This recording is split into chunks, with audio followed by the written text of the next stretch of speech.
Terminamos hablando sobre la inspiración, que la escritura lo que implica, que los agiógrafos son autores inspirados. Vamos ahora a continuar un poquito con lo que es la progresividad, el progreso en la revelación, ¿sí? Y el progreso en el conocimiento de la revelación. Después, si podemos, hablamos un poquito sobre la tradición con mayúscula, cómo la revelación se da a través de la Sagrada Escritura, pero no solo, sino también a través de la tradición.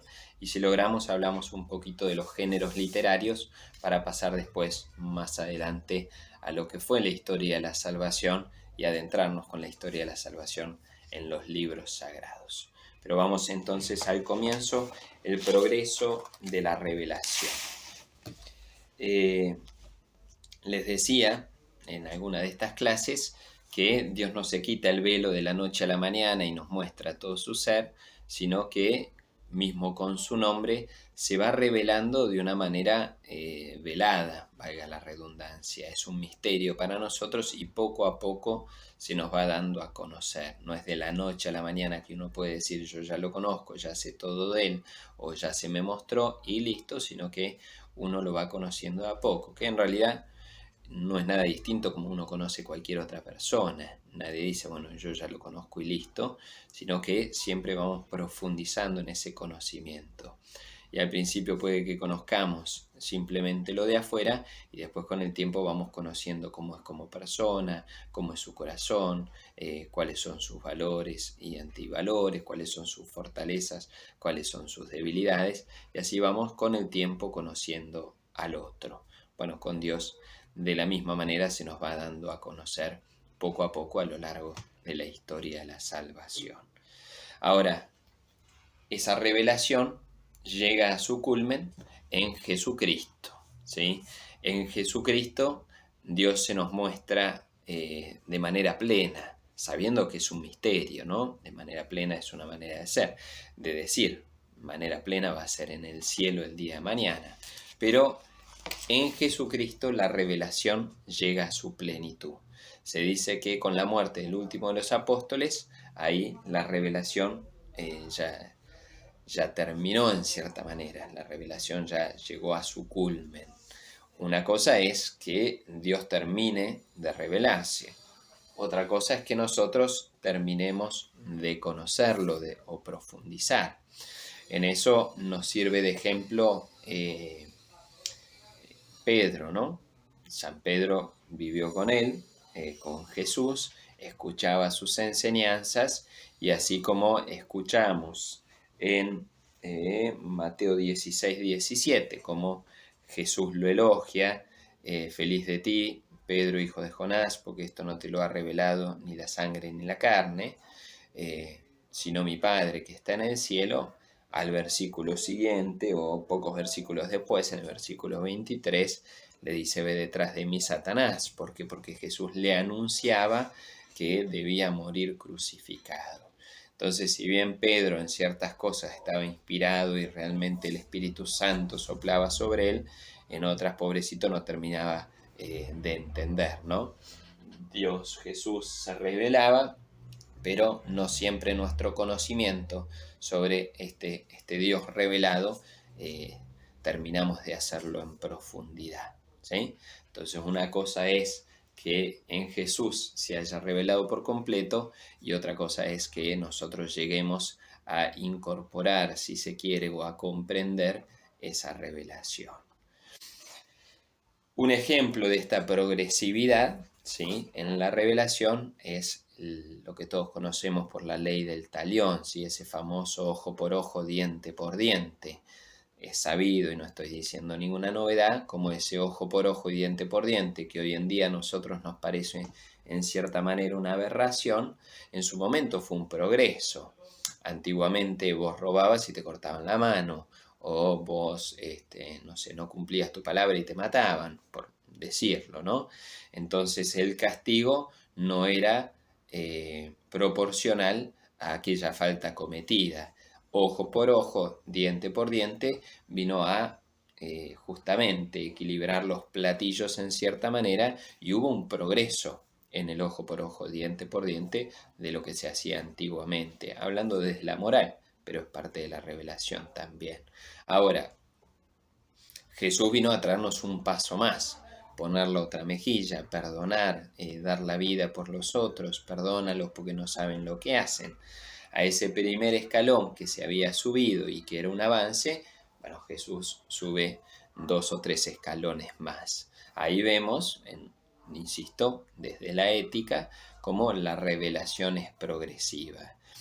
Cuando uno va escuchando, ¿sí?, muchos salmos o muchos otros libros del Antiguo Testamento, se habla de los dioses, se habla de varios dioses, porque nuestro Dios es más grande que todos los dioses.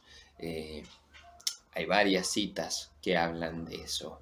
Sin embargo, en ese estrato se hablaba desde el politeísmo. Entonces, los pueblos eran politeístas en general, tenían muchos dioses. El judaísmo pasó a, si se quiere, a tener un dios, pero seguía rodeado de pueblos politeístas, o en esa noción de tener su dios, no dejaban de creer en un comienzo de que había otros dioses, y esto se ve reflejado, como dije, en muchas citas bíblicas.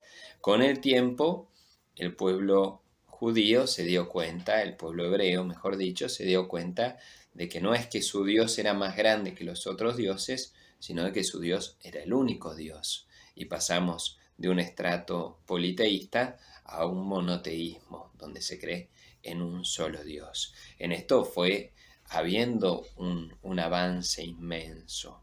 Lo mismo que hablábamos antes, sobre el castigo divino, y se ve, ¿no?, en muchos textos hablar de la justicia divina y Dios que va a castigar al pecador y que va justamente buscando una cierta justicia, ¿no? Y tantas otras cosas.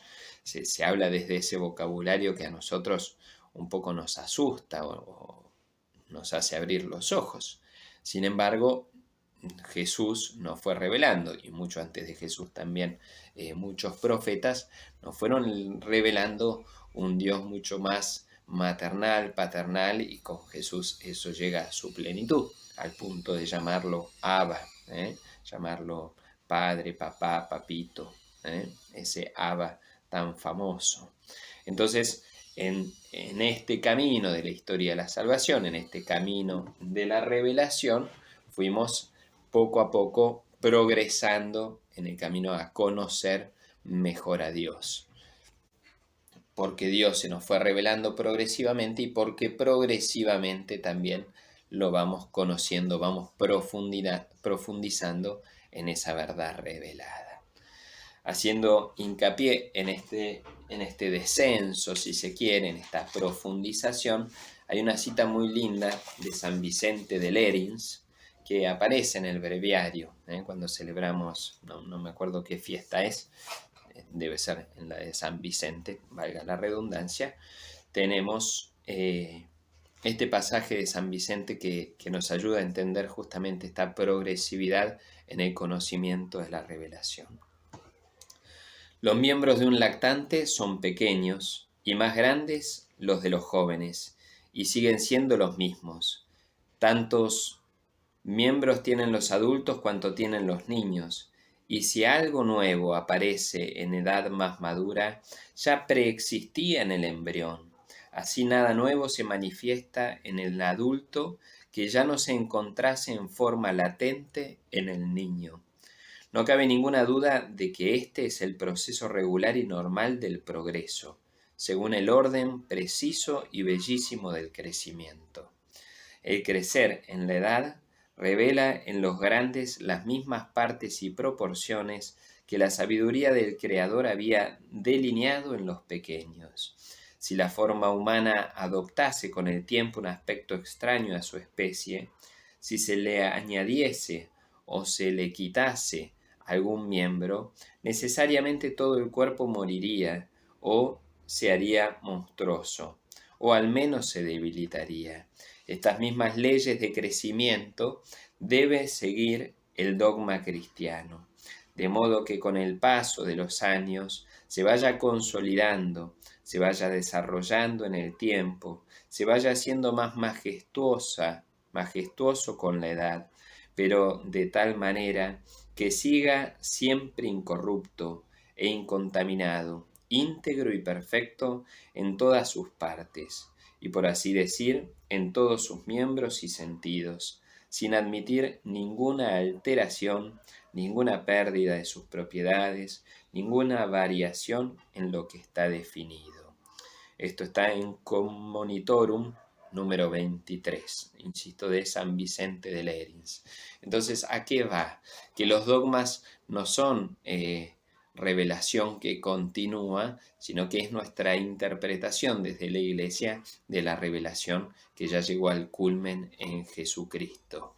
Compara con los miembros del cuerpo. No es que un adulto tiene miembros que el lactante no tenía, sino que estaban latentes en el lactante y poco a poco se fue desarrollando. Los dogmas se van desarrollando con el tiempo, no porque haya una revelación nueva, sino porque vamos comprendiendo mejor lo que Cristo ya nos reveló, o lo que Dios nos fue revelando en las Escrituras y en plenitud a través de Jesucristo. Bueno, eso sobre el progreso de la revelación. Otros testimonios bíblicos de esto los podemos encontrar en Mateo 5, 38 al 41. Mateo 5, 38 al 41. La mayoría ya conoce estos textos. Ustedes han oído que se dijo ojo por ojo, diente por diente, pero yo les digo que no hagan frente al que les hace mal. Al contrario, si alguien te da una bofetada en la mejilla derecha, preséntale también la otra.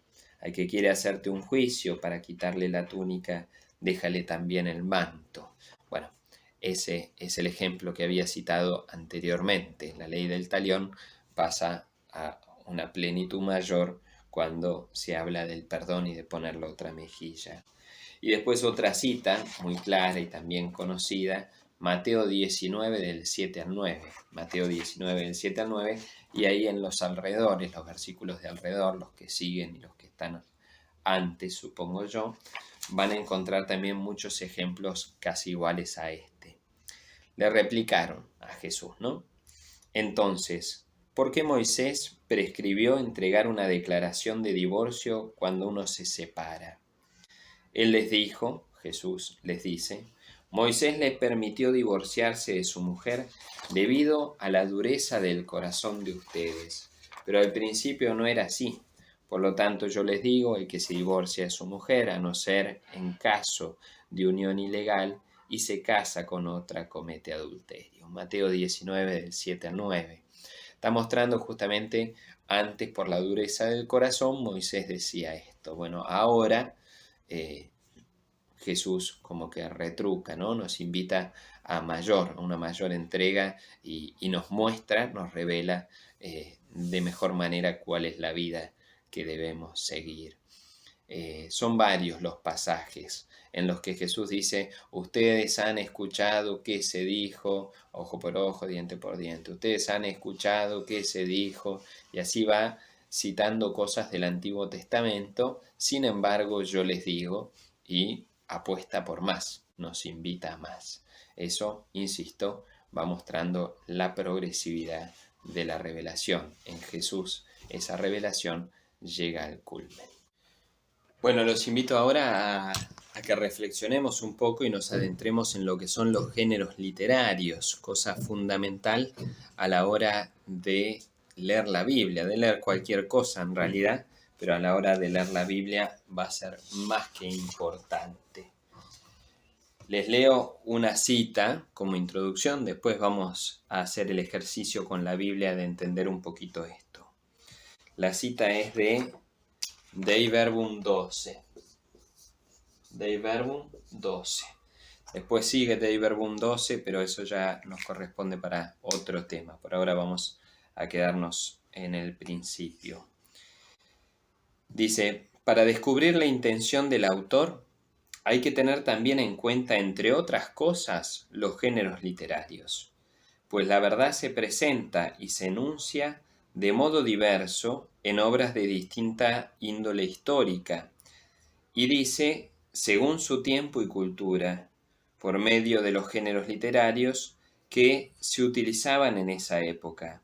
Para comprender lo que el autor sagrado quiere afirmar en sus escritos, hay que tener muy en cuenta aquellos modos primitivos de pensar, hablar, narrar, que se usaban habitualmente en los tiempos del agiógrafo, así como también los que en aquel tiempo se solían emplear en la conversación ordinaria. Entonces no podemos no tener en cuenta los géneros literarios a la hora de leer una obra y a la hora de leer la Biblia misma. Vamos a hacer un ejercicio, ¿sí?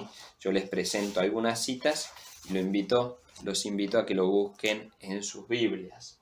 Por ejemplo, Apocalipsis 13, del 1 al 2. Apocalipsis 13, del 1 al 2. Vamos a leerlo. Insisto que tengo aquí la Biblia de Jerusalén. Va a decir lo siguiente. Y vi surgir del mar una bestia, que tenía 10 cuernos y 7 cabezas, y en sus cuernos 10 diademas, y en sus cabezas títulos blasfemos. La bestia que vi se parecía a un leopardo, con las patas como de oso, y las fauces como fauces de león. El que está hablando ve surgir del mar esta bestia que se parece a un leopardo y que tiene cuernos y que tiene 7 cabezas y que tiene nombres blasfemos, títulos blasfemos en su cabeza, una cosa bien rara, ni la peor pesadilla que hemos tenido se parece a lo que nos describe el Apocalipsis en estos versículos.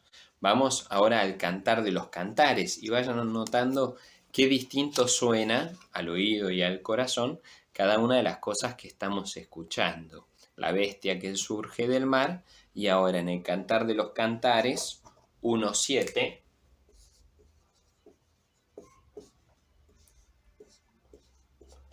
Vamos a escuchar algo completamente distinto. Indícame, amor de mi alma, ¿dónde apacientas el rebaño? ¿Dónde se estea a mediodía, para que no ande así perdida tras los rebaños de tus compañeros? Nada que ver con la bestia de 7 cabezas, y al oído y el vocabulario y el tipo de lectura es completamente diferente. Indícame, amor de mi alma, dónde apacientas el rebaño, dónde se esté a mediodía para que no ande así perdida tras los rebaños de tus compañeros. Y si uno va leyendo el Cantar de los Cantares va a notar que es un poema de amor entre el amado y la amada. Es una cosa muy linda, ¿sí? Insisto, muy distinto a lo que acabamos de escuchar en el Apocalipsis. Vamos al primer libro de los Reyes, 13:33. 1 Reyes 13:33. Primer libro de los Reyes 13:33. Vayan buscando en sus Biblias. Y dice, tras esto, Jeroboam no se volvió de su mal camino, siguió consagrando para los lugares de culto sacerdotes tomados de entre el pueblo común. A todo el que lo deseaba, lo consagraba sacerdote de los lugares de culto. Se nos está contando qué es lo que hacía Jeroboam con los lugares de culto, ¿sí? Que consagraba sacerdotes a cualquiera que pedía, lo consagraba sacerdote para sus lugares de culto. Para saber más, habría que leer los versículos alrededor o el capítulo o el libro entero. Pero se nos está contando algún hecho. Y por último, vamos a ponerlo aquí, primera carta a Timoteo 1 del 3 al 5. Primera carta a Timoteo 1 del 3 al 5. Como verán, estoy tomando libros tanto del Antiguo como del Nuevo, Timoteo y Apocalipsis del Nuevo, Primera Reyes y Cantar de los Cantares del Antiguo.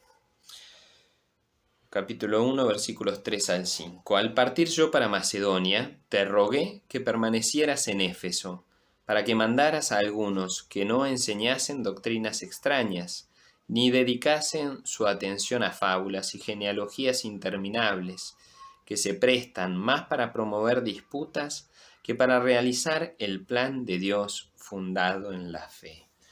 Alguien, Pablo, está escribiendo a Timoteo aquello que le está recordando, aquello que le rogó cuando se fue para Macedonia. Él está escribiendo una carta.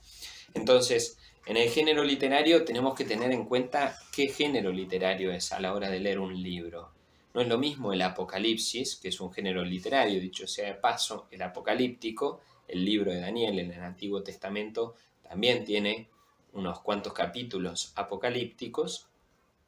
No es lo mismo que sea una carta, no es lo mismo que sea un poema, no es lo mismo que sea un libro histórico.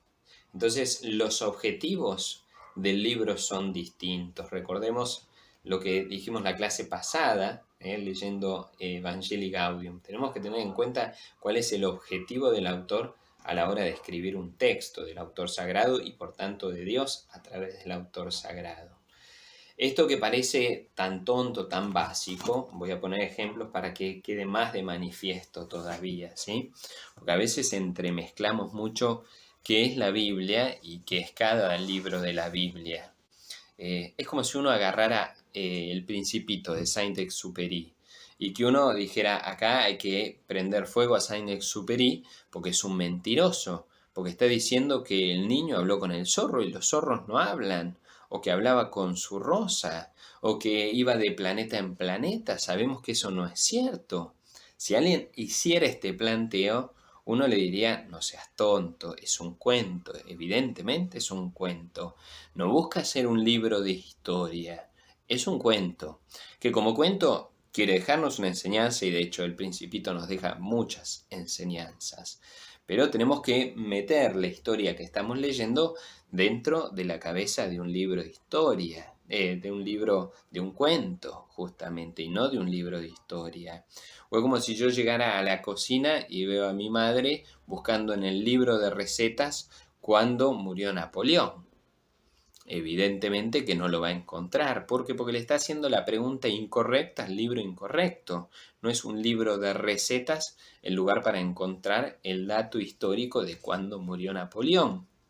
Y así podemos seguir. Si buscamos en la guía telefónica cuáles son las partes del cuerpo humano, estamos bastante complicados. Uno iría directamente al psiquiátrico. Pero, ¿por qué? Y porque nosotros estamos desubicados. Si le haces la pregunta errada al libro errado, el desubicado sos vos. Nadie puede quemar la guía telefónica, por más que ya no existan. ¿Por qué? Porque no me está diciendo el dato histórico de cuando murió Napoleón. Bueno, a veces hacemos esto que parece tan tonto, lo hacemos con la Biblia. Vamos a la Biblia y le pedimos que sea un libro sobre ciencias naturales. Y nos rasgamos las vestiduras porque el Génesis no coincide con las teorías de Darwin o con tantas otras cosas. O nos rasgamos las vestiduras porque hay libros de la Biblia cuyos datos históricos no coinciden. No coinciden con fuentes extrabíblicas y no coinciden mismo con fuentes de adentro de la Biblia. En un lugar dice una cosa, en otro lugar dice otra. Y entonces, ¿a quién le creemos? Y nos rasgamos las vestiduras y decimos, esto no sirve. ¿Por qué? Porque le estamos haciendo mal la pregunta. No es a la Biblia a quien le tengo que hacer esa pregunta que le estoy haciendo. La Biblia es un libro de fe y para la fe. Es un libro escrito de una fe, desde una fe determinada. ¿Y para qué? Para que creamos. Si me permiten, me salgo del libreto. Esto seguramente venía más adelante, pero me parece que nos va a ayudar. Si vamos al final del Evangelio según San Juan, San Juan tiene dos conclusiones. Vamos a ver si lo encuentro. Esto no. Vamos a ver justamente que acá, primera conclusión. San Juan, capítulo 20, versículo 30 y 31. Jesús realizó en presencia de los discípulos otros muchos signos que no están escritos en este libro. Repito, vamos despacio. Jesús realizó en presencia de los discípulos otros muchos signos que no están escritos en este libro.